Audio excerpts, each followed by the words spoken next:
नमस्कार दोस्तों। आज हम बात करेंगे कि 75 दिन गायब होने से हमारे साथ क्या बदलाव हो सकते हैं। तो चलिए शुरू करते हैं बिना किसी देरी के।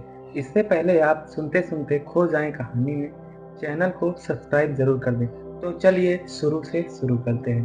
प्राचीन समय में एक छोटे से गांव में एक युवा व्यक्ति रहता था, जिसका नाम अनिरुद्ध था। उसका जीवन कठिनाइयों और उलझनों से भरा हुआ था।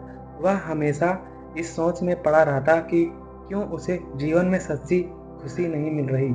हर दिन नए-नए संघर्ष और समस्या उसे और अधिक उलझाते जा रहे थे।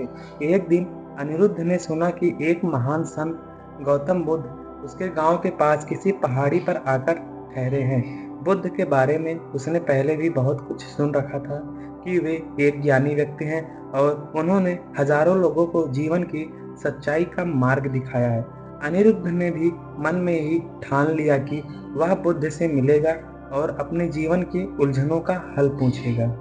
बुद्ध से मिलने पर अनिरुद्ध ने अपने सारे प्रश्न उनके सामने रख दिए। बुद्ध ने बड़ी शांति से उसकी बातें सुनी और फिर मुस्कुराते हुए बोले, तुम्हारे प्रश्नों का उत्तर तुम्हारे भीतर ही छिपा है। अनिरुद्ध, तुम्हें आत्म सुधार की ओर देखना होगा। जीवन की कठिनाइयां केवल बाहर की नहीं होती, बल्कि वे हमारे मन की उपज होती है। बुद्ध का यह मार्गदर्शन सुनकर अनिरुद्ध को अपने भीतर एक अजीब सी शांति महसूस हुई। उन्होंने उसे ध्यान और आत्म संयम का अभ्यास करने को सुझाव दिया। बुद्ध ने उसे समझाया कि सच्ची शांति केवल बाहर की दुनिया से नहीं मिलती, बल्कि अपने भीतर से मिलती है। अगर तुम अपने मन को शांत कर सकते हो, तो बाहरी दुनिया की समस्याएं तुम्हें परेशान नहीं करेंगी। यह सुनकर अनिरुद्ध ने निश्चय किया कि वह बुद्ध के मार्गदर्शन का पालन करेगा और आत्म सुधार के पथ पर चलेगा। यह पहला कदम था उस यात्रा की ओर जिसने अनिरुद्ध के जीवन को पूरी तरह से बदल दिया। अनिरुद्ध ने बुद्ध के सुझाव पर 75 दिनों के लिए ध्यान और एकांतवास का निर्णय लिया। वह जानता था कि यह आसान नहीं होगा, लेकिन उसे यकीन था कि यही मार्ग उसे आत्म सुधार की ओर ले जाएगा। गांव से थोड़ी दूर पर एक शांत पहाड़ी थी, जहां वह एक छोटी सी कुटिया में रहने चला गया। उस जगह पर कोई शोर शराबा नहीं था, केवल प्रकृति की शांति थी। शुरू में अनिरुद्ध को अकेले रहने की आदत नहीं थी। उसके मन में तरह तरह के विचार आते रहते थे। कभी वह अपने पुराने जीवन के बारे में सोचता, तो कभी भविष्य की चिंता करता। लेकिन उसने बुद्ध की शिखावन को याद किया और धैर्य बनाए रखा। धीरे धीरे ध्यान के माध्यम से उसने अपने विचारों को शांत करना शुरू किया। वह हर दिन घंटों तक ध्यान करता और अपने भीतर की शांति को खोजने की कोशिश करता। इन दिनों के दौरान अनिरुद्ध ने महसूस किया कि बाहरी दुनिया में होने वाली घटनाएं उतनी महत्वपूर्ण नहीं हैं जितनी कि उसके मन की स्थिति। उसने यह समझा कि अगर मन शांत है, तो कोई भी बाहरी परिस्थिति उसे परेशान नहीं कर सकती। यह आंतरिक शांति की खोज थी, जिसे पाने के लिए उसे 75 दिन की एक एकांतवास की जरूरत थी। जैसे जैसे दिन बीतते गए, अनिरुद्ध का ध्यान और गहरा होता गया।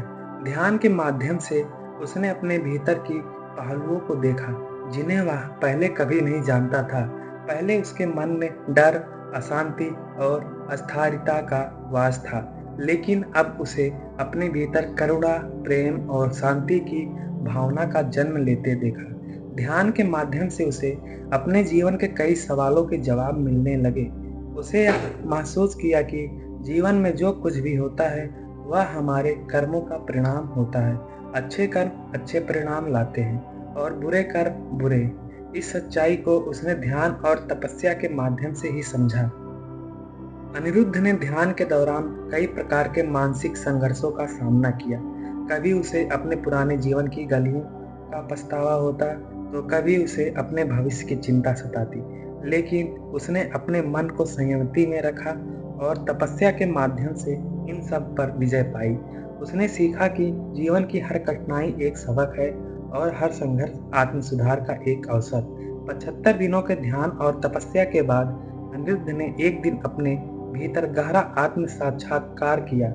उसने अनुभव किया कि जीवन की सारी समस्याएं और कठिनाइयों हमारे मन की उपज है। अगर हम अपने मन को नियंत्रित कर सकते हैं तो जीवन में आने वाली हर चुनौती को सामना किया जा सकता है। अनिरुद्ध को यह भी ज्ञान हुआ कि सच्ची खुशी और शांति केवल बाहरी दुनिया से नहीं मिलती, बल्कि हमारे भीतर से आती है। उसने समझा कि जीवन की सच्चाई को जानने के लिए हमें अपने भीतर झांकना होगा, न कि बाहर की दुनिया में भटकना भटकना होगा। यह ज्ञान और आत्म साक्षात्कार उसके जीवन का सबसे महत्वपूर्ण मोड़ था। अब अनिरुद्ध के मन में कोई अशांति नहीं थी। उसने सच्चाई को जान लिया था और आत्म साक्षात्कार की इस यात्रा ने उसे पूरी तरह से बदल दिया था। जब 75 दिन पूरे हुए तो अनिरुद्ध समाज में वापस लौट आया, लेकिन अब वह पहले जैसा व्यक्ति नहीं था। अब उसके पास एक नई दृष्टि थी, एक नई समझ थी। उसने जीवन की सच्चाई को जान लिया था और अब वह दूसरों को भी इस मार्ग पर चलने के लिए प्रेरित करता रहता था। समाज में लौटने के लिए अनिरुद्ध ने देखा कि लोग अभी भी उन्हीं संघर्षों और उलझनों में फंसे हुए थे, जिनसे वह खुद कभी गुजरा था। उसने सोचा कि अगर वह बुद्ध के मार्गदर्शन में आत्म सुधार कर सकता है तो क्या उन्हें वह इस मार्ग पर ला सकता है और चलने के लिए प्रेरित कर सकता है। उसने अपने गांव के लोगों को ध्यान और आत्म संयम का महत्व समझाया। उसने उन्हें सिखाया कि सच्ची शांति बाहरी दुनिया में नहीं, बल्कि हमारे भीतर है। उसने यह भी बताया कि जीवन में आने वाली हर कठिनाइयाँ एक अवसर है, जिसने हम सब कुछ सीख सकते हैं और आत्म सुधार को दिशा में आगे बढ़ा सकते हैं। धीरे धीरे अनिरुद्ध के गांव में बदलाव आने लगा। लोग ध्यान करने लगे, अपने मन को शांत रखने की कोशिश करने लगे और जीवन को एक नई दृष्टि से देखने लगे। अनिरुद्ध के जीवन की यह यात्रा केवल उसका अपना आत्म सुधार नहीं था, बल्कि यह समाज में सकारात्मक बदलाव का कारण भी बना। धन्यवाद।